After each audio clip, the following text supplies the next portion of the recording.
Na obisku.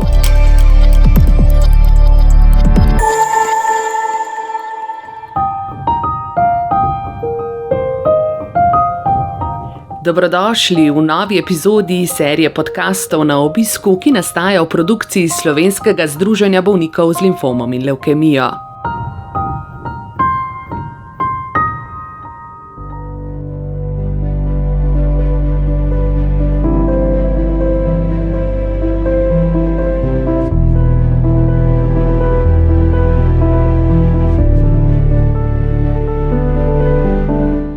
Lepo pozdravljeni, naš gost danes je primarij magister Jurij First, specialist interne medicine, pa dolgoletni vodja oddelka za zdravila na Zavodu za zdravstveno zavarovanje Slovenije.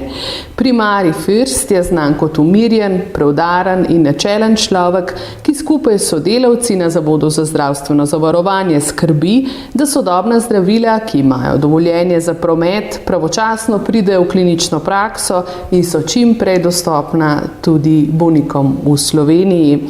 Pozdravljeni primarij magister Jurij First. Lep pozdrav, hvala za ta prijazen uvod.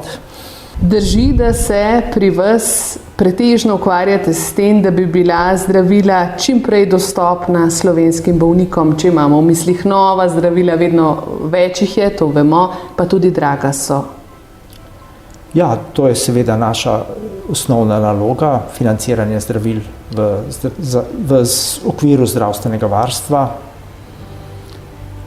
Je pa ta naloga seveda zelo široka, ker ne gre samo za financiranje zdravil, ki pridejo na listo zdravil, ampak prejemamo tudi številne vloge pacientov po za izjemna povračila, recimo to so zdravila, ki jih kupujejo v tujini. Potem je tukaj vprašanje predpisov notranjih, zunanjih oziroma sistemske zakonodaje, pa še kar veliko drugih stvari, tako da je ta obseg dela in tudi širina zelo velika. Primarij First, ljudje si večinoma v resnici ne predstavljamo, kakšna je pot nekega sodobnega zdravila, ki naj bi nam lahko rešilo življenje, podaljšalo preživetje, izboljšalo kakovost življenja. Kakšna je torej ta pot od tega, ko dobi dovoljenje za promet, denimo v Združenih državah ali pa na ravni Evropske unije, pa da je dostopno bolniku v bolnišnici, ki ga zares potrebuje. To so zelo, zelo zahtevni postopki, verjetno neenoznačni. Ja, kot ste že povedali, pot se začne z registracijo zdravila. Seveda pri nas šteje samo registracija preko EME, Evropske agencije za zdravila. Če je zdravilo registrirano v ZDA, recimo, pri nas v Evropi pa ne, ga ne moremo upoštevati. Torej, šele ko pride v Evropo, postane za nas relevantno. Običajna pot je ta, da da imetnik dovoljenja, torej farmacevtska industrija, ki ga proizvaja, je to praviloma, ali pa njegov zastopnik v Sloveniji vlogo za financiranje zdravila, torej za razvrstitev na listo. Vmes mora urediti še formalne postopke na agenciji za zdravila, pridobiti še papirje v Sloveniji in tudi ceno v Sloveniji. To določi agencija, pri nas pa potem obravnavamo to vlogo in se po koncu obravnave odločimo, kako in kaj. Kako dolgo traja, denimo v povprečju, in da ne morete reči natančno do dne, ko je neko zdravilo XY dobi dovoljenje za promet, na ravni Evropske unije, pa potem bi njegov proizvajalec ga uvrstil tudi v naš plačilni sistem, bolnik pa ga nestrpno čaka. Ta časovni potek je lahko relativno kratek ali pa tudi kar podaljšan, odvisno od več dejavnikov. Evropska direktiva, ki je prenešena tudi v našo zakonodajo, zahteva, da so postopki, ki potekajo na agenciji za zdravila, in pa pri nas, da niso daljši od 180 dni, torej v pol leta bi moral biti postopek končan, zaključen, z pozitivno ali negativno odločbo. V praksi je marsikdaj tako, da so ti roki daljši, torej lahko traja tudi do leta dni, pa tudi že kdaj čez, zaradi tega, ker se stvari lahko zapletajo. Torej, če bi teoretično sprejeli vse cene, ki jih farmacevtska industrija velikodušno ponuja in seveda niso nizke, potem bi šlo vse zelo hitro in enostavno. Ker pa so cene praviloma oderuško visoke, oprostite za ta direktni izraz, se včasih pogajamo mesece in mesece. Tako da to je ključna omejitev za hiter prihod zdravil na trg. Nerazumno visoke cene. Če se vrnemo za hip na tla, denimo Združenih držav Amerike, da tam FDA da dovoljenje za promet spet YZ zdravilu, pa ga EMA pri nas denimo še ni obravnavala, pa bolnik razmišlja ali pa mu je bilo rečeno, da ravno to zdravilo bi pa lahko zanj izjemno recimo spremenilo potek zdravljenja ali kakorkoli. Naša zavarovalnica recimo iz zdravila iz ZDA ne more kriti, če ga EMA prej ni odobrila. Ali da? Formalno nimamo omejitev, ampak večinoma je to že fizično nemogoče. Torej, farmacevtska industrija ne bo dala na voljo zdravila v Evropi, ki v Evropi še ni registrirano. Razen, če pride pacient v kakšno študijo ali pa v uporabo v okviru sočutne, torej, da mu dovolijo sočutno uporabo, torej, da pride v ta program. Torej, če zdravilo v Evropi ni registrirano, je lahko včasih praktično nemogoče priti do njega. Tudi, če bi ga hotel plačati. Tudi, če bi ga zmogel plačati, ali pa če bi ga ZZS bil pripravljen plačati, je večinoma to izjemno težko. Recimo, dosti je teh dokumentarnih oddaj, ki kažejo, pa tudi izkušnje naših bolnikov, ki pravijo, pri nas so tudi najdražja zdravila, če si zares bolan, včasih je težko priti do osebnega zdravnika, če si pa zares bolan, pa pri nas bolniki vse dobijo. To vedno znova poudarja tudi recimo predstojnik kliničnega oddelka za hematologijo. Seveda pa je situacija tja čez lužo bistveno drugačna. Ljudje si teh zdravil sploh ne morejo kupiti, ker nimajo tega denarja. Kako je tam drugače s temi zdravili? Tam cena ni regulirana. Ne, ZDA nima regulacije cene in ne vem, če je to že spremenjeno, vendar je, zdi se mi, da celo Obamova administracija prepovedala pogajanja celo tem velikim plačnikom, nacionalnim plačnikom, pogajanja sploh o cenah zdravil. Tako da, za originalna zdravila seveda. Tako da ameriški trg je tako rekoč popolnoma nereguliran, cenovno, finančno nereguliran in z tega vidika je seveda, to vemo vsi iz medijev, da je zboleti v ZDA veliko zdravstveno tveganje, pa ne samo, veliko ekonomsko tveganje. Ogromno ljudi gre zaradi hudih bolezni v stečaje, osebne stečaje ali pa celo osiromašijo. Koliko ljudi denimo sodeluje pri odločitvah o uvajanju nekega novega zdravila na listo? Rekli ste, lahko se pogajamo tudi pol leta, v pol leta naj bi dali odločbo ali ja ali ne, neko zdravilo bo šlo na našo zavarovalnico, ampak včasih pravite, traja še pol leta, ker se pogajamo za ceno. Kdo pri tem vse sodeluje in kako izgleda ena presoja enega novega zdravila v praksi? Ja, na ZZS prejmemo vlogo tistega, ki poda vlogo, predlagatelja, torej ali je to pač sama firma, imetnik dovoljenja za promet ali njegov zastopnik v Sloveniji, nam daje vlogo, to je standardizirana vsebina, imamo klinični del, ekonomski del, v kliničnem delu so predstavljene te registracijske študije, v ekonomskem delu pa seveda predlagana cena in pa njegova utemeljitev, recimo. To vam pripravi proizvajalec zdravila, ne? Tako, on pripravi vlogo, ki mora biti seveda popolna, torej to je formalni postopek, formaliziran in mora iti vse lepo po vrsti. To vlogo na oddelku pregledamo, prvič glede popolnosti, drugič konsistentnosti oziroma vsebinske primernosti in jo pripravimo za pregled, za obravnavo na komisiji za razvrščanje. Komisija za razvrščanje je sestavljena iz zunanjih strokovnjakov, ki potem to obravnavajo na seji in sprejmejo sklep, sklep je pa pravzaprav usmeritev spet za naš oddelek, torej za naše sodelavce, da nadaljujemo z obravnavo vloge. Torej komisija nam da ključna izhodišča ja ali ne, torej je primerno zdravilo za financiranje, ni primerno, in če je primerno, tudi se tam že dogovorimo o izhodiščih za pogajanja. Rekli ste zunanji sodelavci, to so najbolj strokovnjaki z področja posameznega medicinskega ali bolj ekonomisti?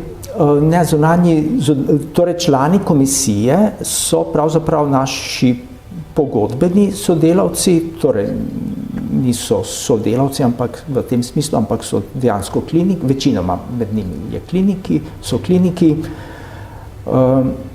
torej priznani strokovnjaki s svojih kliničnih področji, so pa tudi predstavnik Ministrstva za zdravje, predstavnica Agencije za zdravila iz naše hiše SVA2, tako da nas je skupaj 16. Ko imamo v mislih neko zdravilo, spet XY, ki je na voljo recimo našim slovenskim bolnikom v Nemčiji, ko to zdravilo ali pa terapija pri nas še ni v veljavi ali kako še ni financirana. Zakaj recimo v Nemčiji je, pri nas pa ne?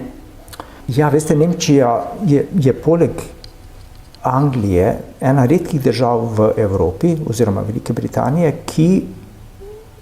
kjer je dovoljeno, da se začne zdravilo takoj uporabljati, ko pride v državo, in sporedno, ko se začne uporabljati, oni vodijo postopke o financiranju. Torej najprej se uvede zdravilo na trg, ga smejo začeti vsi uporabljati, obenem pa sprožijo tudi postopek za evaluacijo tega zdravila.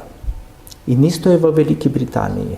Vse druge države pa imajo najprej rdečo luč, šele potem se vklopi semafor počasi v tem časovnem obdobju, tu smo nekje v Evropi na podobno hitri ali podobno počasni, tako da se potem prižigajo zelene lučke v različnih državah. Nemčija je torej edina izjema poleg Velike Britanije, kjer pa je zdravilo takoj na trgu, in potem, če ga sistemsko ne uvedejo v sistem, potem se dovoli tistim bolnikom, ki so že na zdravilu, zdravljenje do kraja.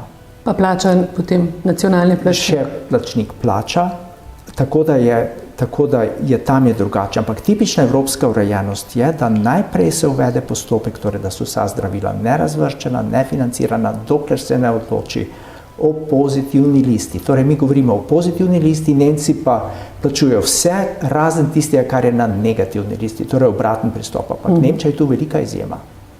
Kateri pristop recimo je boljši? Domnevam, da boste rekli, da od preostale Evrope. Kaj pa za bolnika? Bolnik pa dobi, tisto, česar tudi potem morda ne bi. Poglejte, pri bolnikih se vedno moramo zavedati, da nekaj bolnikov, prvič, redko katera zdravila ozdravijo bolezen. Ta so izjemno redka. Večina zdravil pomaga bolezen malo podaljšati. Večinoma se pogovarjamo za podaljšanje. Če je to že več kot 3 mesece, je že to kar uspešno zdravilo. Torej, pogovarjamo se samo o podaljšanju posameznih stopenj, faz bolezni. To pomeni, da vendarle ne gre za usodne, za razliko med življenjem in smrtjo, ampak za podaljšanje mogoče kvaliteta življenja in tako naprej. Vedno prihajajo nova in nova zdravljenja in lahko, da si ga zamudil, ker je prišla bolezen in enostavno v zahtevnejšo obliko, lahko si zamudil registracijo novega zdravila za mesec dni, pa ga že ne moreš več prejemati, ker ni več indicirano v tvojem, ker ni preizkušeno v tvojem stadiju. Torej, pacienti nekako vedno so v nekem zaostanku, če tako rečem. Tako da s tem moramo znati živeti. Vedno in vedno prihajajo nove bolezni se poslabšujejo, prihajajo nova zdravila, nove izboljšave, novi pristopi pri zdravljenju, tako da tudi se pač znajdeš v neki točki, ko imaš na voljo nekaj, kar je tisti hip na voljo. Lahko da bo čez mesec dni že nekaj drugega, ampak če hočemo sistemsko stvari urejati, si ne moramo privoščiti, ne smemo dovoliti prehudega nereda na tem področju, ker sicer vse razvrščanje nima nobenega smisla. Razvrščanje pa je vendarle postopek, ki nam omogoča, da ko kolikor toliko vladano omogočamo zdravila na trgu in da jih tudi financiramo na tak način, da ne gre v škodo drugim programom zdravstvenega varstva. Vendar da imamo vrečo, ki je zaprta, torej moramo nekako znati živeti s sredstvi, ki so nam v Sloveniji na voljo. Brez dvoma. Veliko je pobud, tudi kliniki pravijo, da so nekatera zelo draga zdravljenja namenjena bolnikom. Recimo konkretno imamo v mislih premiero filma o diseminiranem plazmocitomu, ko sem imela priložnost govoriti z češkim hematologom in je gospod rekel, da ga je tudi samega strah vseh novih novitet, ki prihajajo, v bispecifiki pa imunoterapije raznih vrst in sort, kako bo to možno sfinancirati za države, posebej za države, ki so podobne tudi našim, da pa hkrati je ekonomsko upravičljivejše, če bolnika, ko je še v boljši kondiciji, se pravi v prvih zagonih bolezni, dobiti sta dražja inovativna zdravljenja, kot potem, ko so izčrpane že druge možnosti zdravljenja, ker je on že v toliko slabši formi. Kaj menite o tem? Ja, gledajte, industrija nas postavlja pred izjemno velike izzive. Osnovni problem so seveda popolnoma nerazumne cene zdravil novih. Tega se moramo zavedati. Tega enostavno ne moramo ignorirati. Poglejte, samo v lanskem letu so naši izdatki za zdravila narasli za 54 milijonov evrov v obveznem zdravstvenem zavarovanju. Če bi ena bolnišnica naredila 54 milijonov evrov, si lahko izgube oziroma minusa, si lahko predstavljate, da bi vedeli več ali manj vsi v Sloveniji zanka. Pa se v glavnem bolnišnice delajo kar milijonske izgube, ne? Ampak to je samo en segment. Hočem reči, bolnišnice morajo seveda to so ogromni kolektivi, nočemo opravičevati, ampak govorim vam samo o dimenzijah. Če ima ena sekundarna bolnišnica 10 milijonov izgube, ima že direktor resne težave, kaj ne? Slej ko prej. Hočem reči, na zdravilih se dogajajo leta, ker imamo ogromne rasti izdatkov in je to dejansko resen problem za financiranje. Ne. Zakaj je tako višja cena, ker se predpisujejo boljša, dražja zdravila ali? Več razlogov je. Torej, ali smo bolj bolni?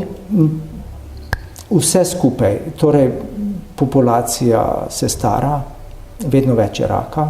To veste, da kljub temu, da se nekaj trudimo za zdravim načinom življenja in tako naprej, raka je vedno več. Pacienti z rakom vedno dlje živijo. Vsa zdravila za raka se uporabljajo sedaj že skoraj da kronično, razen redkih izjem. Torej, včasih si pač imel kemoterapijo nekajkrat, dokler si jo prenašal ali pa do ozdravitve. Sedaj je velika večina trajnega zdravljenja do poslabšanja bolezni ali pa dokler jih ne prenašaš več. To je tipični stavek v vsakem navodilu za uporabo in seveda vse več zdravil se predpisuje. Če gremo zdaj na enostavnejše bolezni, vse več ljudi jemlje zdravila za hipertenzijo, za holesterol, za sladkor, za depresije, za karkoli se spomnimo od kroničnih bolezni. In zdravniki in bolniki seveda zdravljajo vedno več zdravil za eno bolezen. Ne.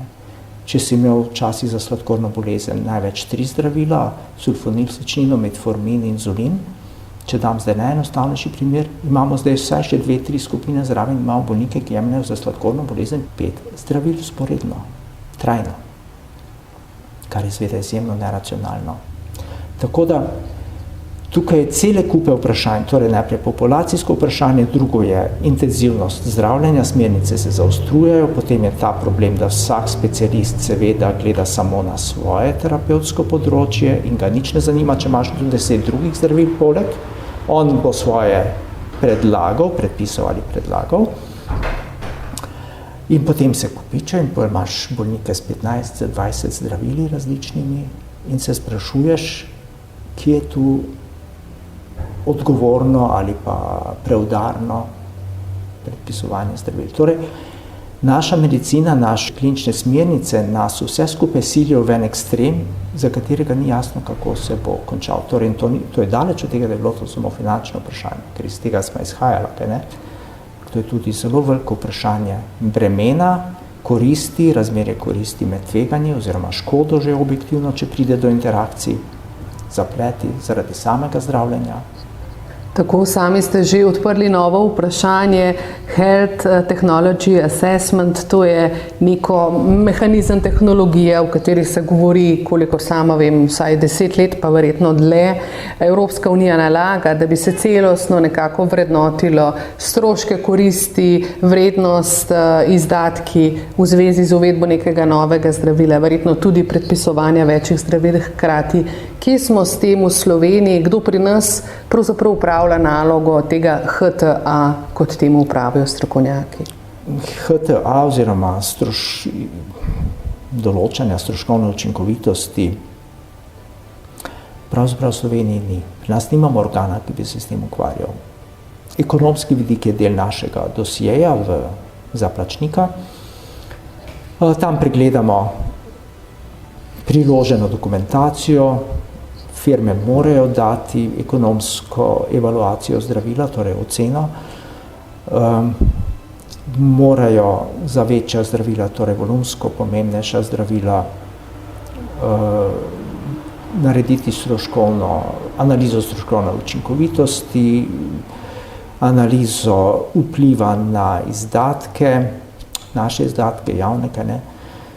Torej, mi imamo ta dosje, ga pogledamo, ampak posebne agencije, ki bi se s tem ukvarjala, po Sloveniji ni. Ampak veste, to je zopet ta zgodba, ki jo je pravzaprav farmacevtska industrija prinesla na mizo nacionalnim plačnikom, namesto da bi plačniki dosegli razumne cene, so dobili stroškovno pristop s izračunanjem stroškovne učinkovitosti. Češ, res je zdravilo drago, ampak naredi pa toliko in toliko koristi, to pomeni, da vam se vsak evro, ki ga vložite, se vam splača, oziroma za vsako leto kvalitetnega življenja plačate samo 20.000 evrov, recimo. In to je za vas izjemno prijazno. To niso razumne cene. Sploh pa niso cene, ki bi upravičevale stroške investicij. Primarij FIRS, karti, celična terapija, bispecifična protitelesa, omenjam samo nekatere terapevtske možnosti za naše bolnike, za bolnike s krvnimi raki. Vemo, razvoj gre strašno hitro naprej. Kako bomo mi zmožni vse to sfinancirati? Mi imamo v mislih naša zdravstvena blagajna po principu solidarnosti, da ne bomo kot v Ameriki. Torej, jaz bi vprašanje obrnil. Ali bomo uspeli prepričati farmacevtsko industrijo oziroma razvoj zdravil preusmeriti na tak način, da bo končno postal neprofitni? Glejte, zdaj se na Zemlji dogajajo zelo velike globalne spremembe. Ne samo, da drvimo v pregrevanje Zemlje. Socialne spremembe so vedno hujše, imamo vojne že zelo v bližini. Vendar nas nič ne izuči, da bi spremenili našo mentaliteto. Če se nam zdi normalno, da pijemo vodo po neprofitnih cenah, kaj ne? To se nam zdi normalno, da naš vodovod in kanalizacija ne delata profitov. Predpostavljamo, da se nam zdi to normalno, kaj ne? Tudi dihanje zraka je zaenkrat že zastojno. Zakaj mora biti nafta, ki je enako vir, kot je vodni, že profitna dobrina? A je to normalno? Meni ni. Zakaj mora biti elektrika, ki jo večinoma izdelujemo iz naravnih virov, profitna kategorija? Zakaj mora imeti energetska industrija dobičke, ne pa podobno kot vodovod in kanalizacije, več ali manj neprofitno? Torej, neprofitni profil delovanja. O teh vprašanjih se pogovarjamo. In če potem izhajamo iz deklaracij WHO-ja, iz vseh prepričanj bolnikov in zdravstvenih sistemov in naših državljanov, da je tudi zdravje ena od osnovnih dobrin na Zemlji za ljudi, a ne bi morala biti tudi zdravila neprofitno področje? Samo za to gre. Torej, če se ta farmacevtska industrija, ki sedaj cel svet okorišča v svoje dobičke, ne bo sama prilagodila, bo pač verjetno s časoma se mora zgoditi preobrat, da pa bodo začela nastajati podjetja, ki bodo delala zdravila na neprofitni način. To ne pomeni, da ne bojo učinkovita in okoljsko prijazna, ne vem kaj vse, pa da bojo ljudje korektno zaslužili, ampak ne bojo delali pa zdravila za dobičke. Ali je kaj takega možno oziroma poznate kakšen tovrsten primer? To sploh ni daleč od realnosti. To samo pomeni, da se cel kup razvoja, že za sedanja zdravila, ki so registrirana, se dogaja v znanstvenih inštitutih, na fakultetah. V ZDA še več kot v Evropi, pa tudi pri nas. Celo v Sloveniji imamo inštitute, kjer vsake toliko časa preberemo, da pa dobre inštitute imamo, ne? Kemijski inštitut.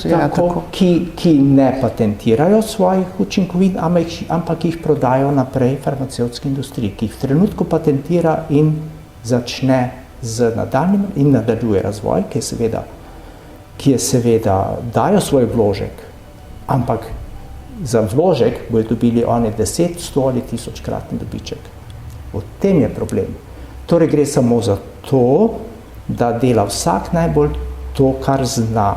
Torej, da razvojni inštituti, fakultete in druge institucije razvoj potegnejo do kraja, do registracije. Ali pa če oni ne znajo več naprej, dajo drugemu neprofitnemu podjetju, da zdravilo registrira. To so zelo specifične, ali pa da naredi klinične študije. Ampak to se da vse enako narediti neprofitno. Imate v mislih tovrstne take konzorcije in sodelovanje, kot je denimo nastaja na Kemijskem inštitutu, prav Center za napredne, kako se reče, celične terapije v tej smeri?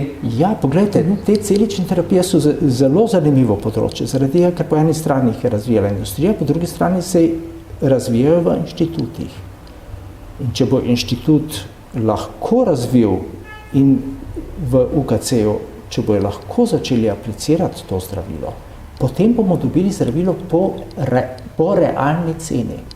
Mogoče bo 500 000 evrov, ampak še vedno ne bo 2 milijona, kot plačamo sedaj. Torej, eno je usoda posameznika, pacienta. Tu moramo biti res sočutni, solidarni in narediti vse, da dobi vse, kar je možno. Drugo je pa razvoj sistema in o tem sem sedaj govoril. Ali bomo ta sredstva, ki so dejansko težko prigarana, ki jih solidarnostno zbiramo, razmetavali, ali bomo z njimi res skrbno ravnali in jih usmerjali tudi v boljši industrijski razvoj, v bolj empatični oziroma v bolj družbeno odgovoren razvoj. Dobro, me zanima, razmišljam, kako je z vaše perspektive spremljati novice medijske o korupciji, o nekih statusih kvoja, ki ne peljejo nikamor, o vrstah ljudi, ki čakajo na osebnega zdravnika v zdravstvenem domu, Bežigrad sredi noči. Kako vi zvečer pred televizijo spremljate take novice Primari First? Kako se potem počutite? Povejte mi. Prvič, televizijo sem že zdavnaj nehal gledati. In raje sem naročen na časopis in berem rajši novice v tem smislu, da jih berem bolj selektivno oziroma da dam poudarek tistim novicam, ki mene osebno bolj zanimajo. Tako da to je prvo, kar sem naredil že pred leti, da sem se od vse te histerije, ki jo imamo v medijih, enostavno distanciral in si seveda moram biti seznanjen, ampak seznanjen preko pisnih medijev. To je bil prvi filter. Drugi je ta, da vse kaže, da smo kot družba pač nezreli. In zato se primerjati, če dam eno najbolj banalno primerjavo, slovenski sistem zdravstvenega varstva, kar iti v neko drugo državo in reči, bomo tam dobili dobre vzglede, je absolutno neprimerno zaradi tega, ker mora biti vsak sistem, politični in sistem zdravstvenega varstva, takšen, da ustreza naši mentaliteti na takšni stopnji razvoja.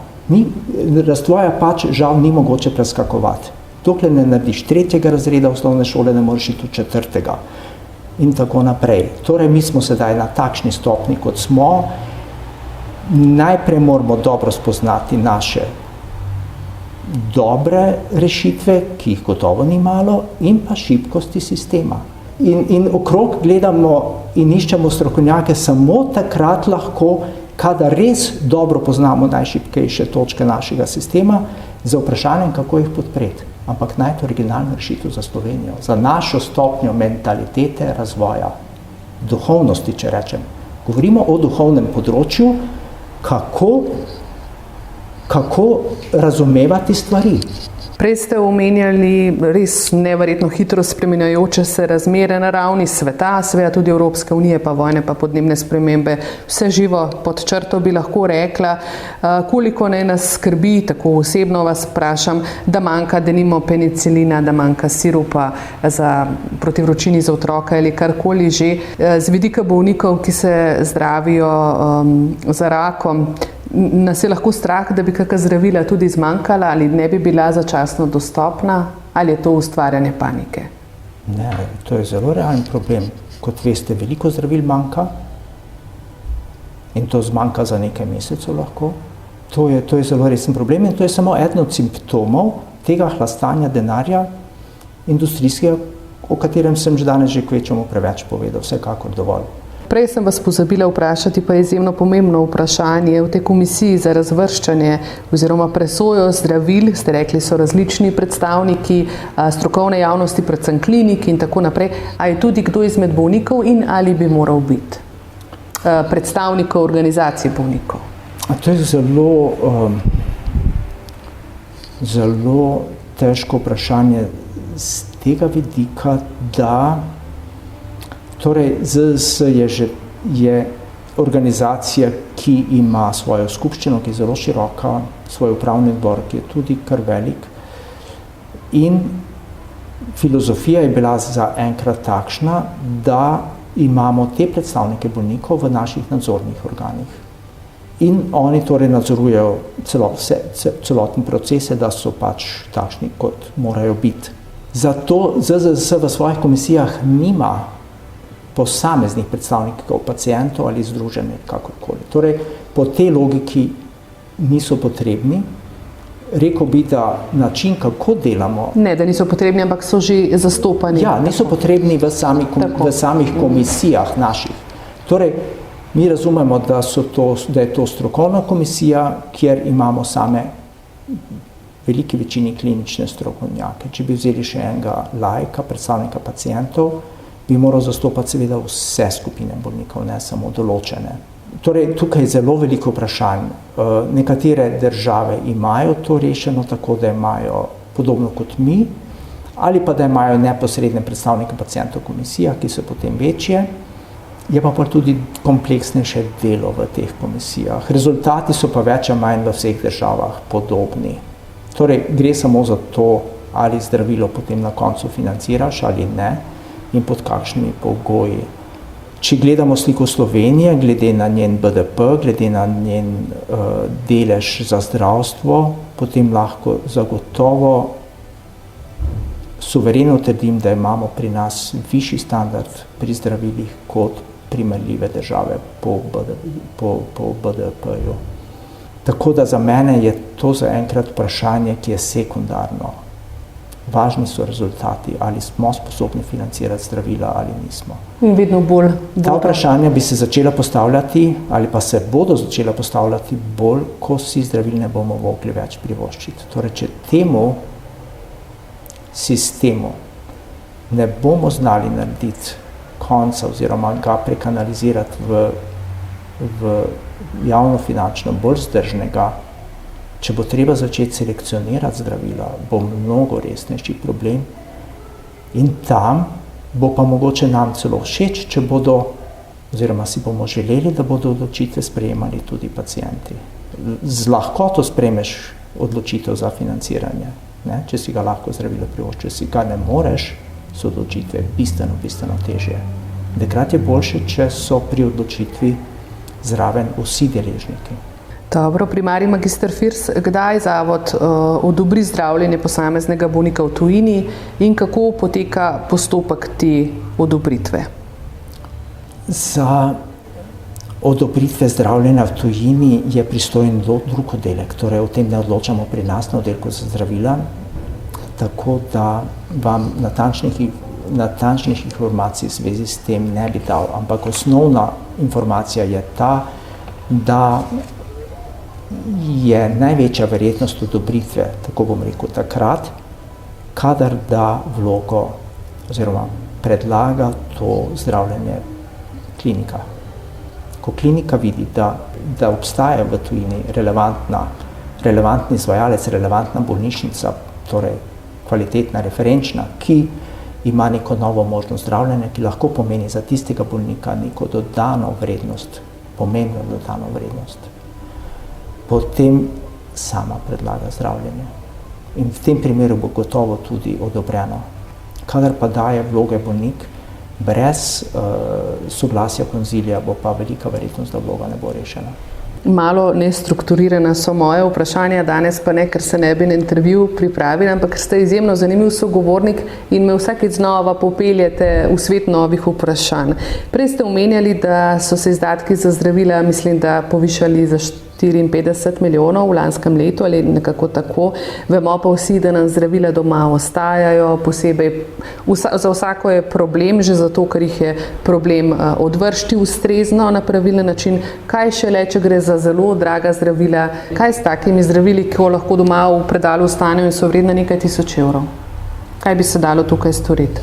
Ja, če boste pogledali na spletno stran Kemofarmacije, tam so podatki vsako leto, koliko zdravil se zavrže, te številke so grozljive. Uradno se zdravil seveda ne sprejema nazaj. Nazaj v ustanove, zdravstvene ustanove, sprejema jih seveda samo lekarne in potem za uničenje.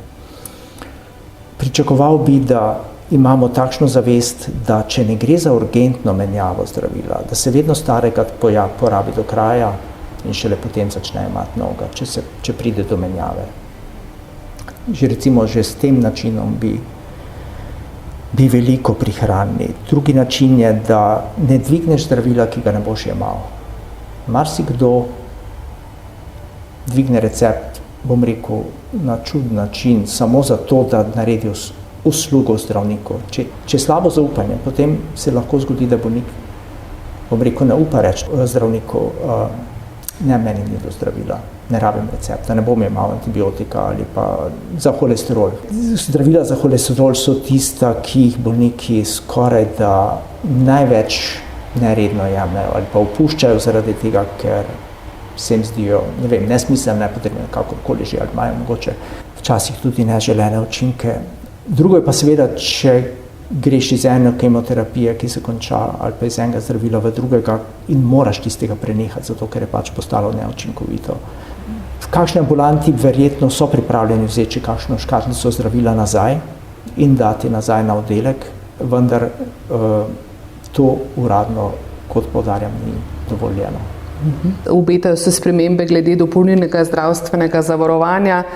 Manj torej za nas plačnike, bolj za organizacijo zdravstva, ali tukaj pomeni konkretno za onkološko oskrbo bolnikov z rakom? To, da ne bojo ljudje več plačevali posebni zavarovalnici dopolnilnega zdravstvenega zavarovanja, ampak da bo višji znesek za obvezno, če prav razumem.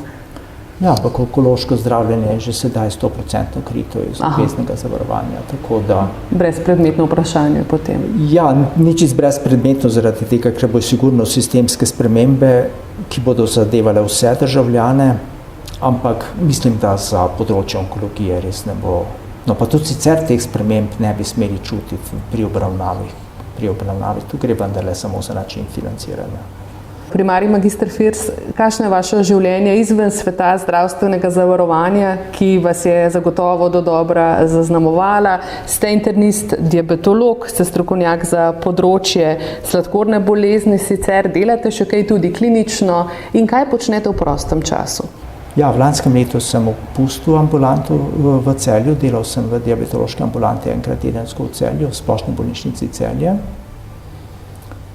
Tako da sedaj ne delam več klinično, to je bilo moje dodatno delo, sem se torej razbremenil, tako da je sedaj moje edino delovišče tukaj na Zavodu za zdravstveno zavarovanje.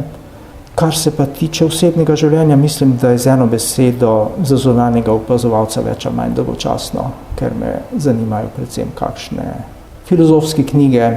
Naprimer? naprimer antroposofija. To so ti koncepti, o katerih sva govorila, oziroma o katerih ste spraševali in o katerih sem govoril. Torej, kaj so naši resni, dolgoročni ideali zase in za družbo? Kako razumeti današnjo družbo? Kaj narediti, da bomo zrelejši? Vsak sam in vsi skupaj? Torej, takšna eksistenčna vprašanja, bi rekel, ampak nazoraj dolgočasna. Morda za koga pa seveda tudi ne. Kaj pa šport? Zagotovo kot diabetolog ste žugali, da se je treba gibati, zdravo jesti. Kako pa ste vi s temi rečmi? Ne, kot diabetolog sem bil zelo razumevajoč. Vem namreč, da je spreminjanje značaja nekaj najtežja naloga v našem življenju. To pomeni, da sem bil praviloma zadovoljen z zelo skromnimi dosežki, če so se naredili premiki. Majhni premiki sem bil že zelo vesel pri pacientih, ker vem, kaj to pomeni, spremeniti svoj način življenja, da to ni enostavno. Šport pa mislim, da mu polagamo, se oproščam za tako čudne odgovore, ampak da mu polagamo mnogo preveč pozornosti v današnjem svetu, ki postaja popolnoma ekstrovertiran. In mislim, da to ni dobro za družbo, čeprav imamo odlične občutke, ko pretečemo ne vem kaj vse. Torej, mislim, da preveč norimo in se premalo ukvarjamo z resnimi vprašanji tega sveta. Ste optimist ali realist ali upam, da ne pesimist za prihodnost? Ne, sem realist, ampak to še ne pomeni, da stvari ne grejo na slabše in da ne bojo šle na slabše. Bojim se, da smo ljudje pač takšne sorte, da se izučimo samo takrat, da se začnemo učiti samo takrat, ko res nimamo druge izbire. Najlepša hvala za ta strašno zanimiv pogovor. Zelo, zelo zanimiv je, temu primerno tudi daljši kot običajno. Zanj sem vam zelo hvaležna. Hvala lepa. Hvala enako.